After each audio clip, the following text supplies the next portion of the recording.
Horton Hears a Who is a book by Dr. Seuss that was published in 1954. In 2008, Blue Sky Studios turned this classic tale into a feature-length film that runs an hour and 28 minutes long. The film featured the voices of Jim Carrey, Steve Carell, Seth Rogen, and Carol Burnett. There are many likes and differences between the two versions of the story. The overall plotline stays the same by having an elephant named Horton discover life on a tiny speck of dust that is small enough to fit on top of a clover. The town located on the speck of dust is known as Whoville, and its inhabitants are called Whos. Horton makes it his mission to keep this tiny world safe from harm, but everyone in the jungle of Newell thinks he is crazy. In the film version, Horton is trying to ultimately deliver the clover to the top of Mount Newell, and in the book, it never gives a final destination for the clover. In both versions, an evil bird named Vlad snatches the clover out of Horton's trunk and drops it into a field of clovers that stretches 100 miles wide.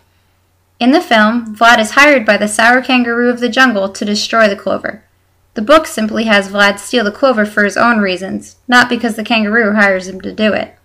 The film does a good job using a narrator's voice to highlight the importance of Dr. Seuss and keeps his writing involved in the film by reading exact lines from the original storybook. One of the biggest differences between the two types of media is its parts of the plotline.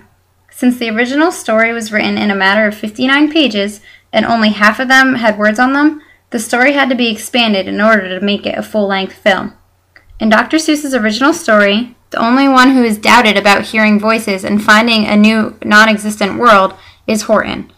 For the film, producers had the same dilemma for the mayor of Whoville, whom Horton is communicating with throughout the story. Everyone in Whoville thinks the mayor is crazy for talking to an invisible elephant in the sky. The film shows that Whoville depends on Horton to keep their town safe, and the mayor depends on Horton to prove that the town that he isn't crazy. Horton and the mayor need each other to prove their towns that they have discovered life on another world. At the end of the film, Horton is tied up and caged so that the animals of the jungle can boil the clover in a pot of bezelnut stew and get rid of it forever.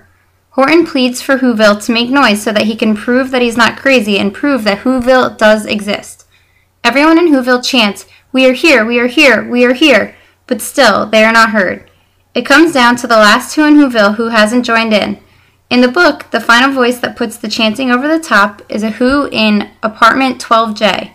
In the hands of Hollywood, the final voice heard is the mayor's only son, who hasn't spoken during the film because he hates that he is next in line to be mayor of Whoville.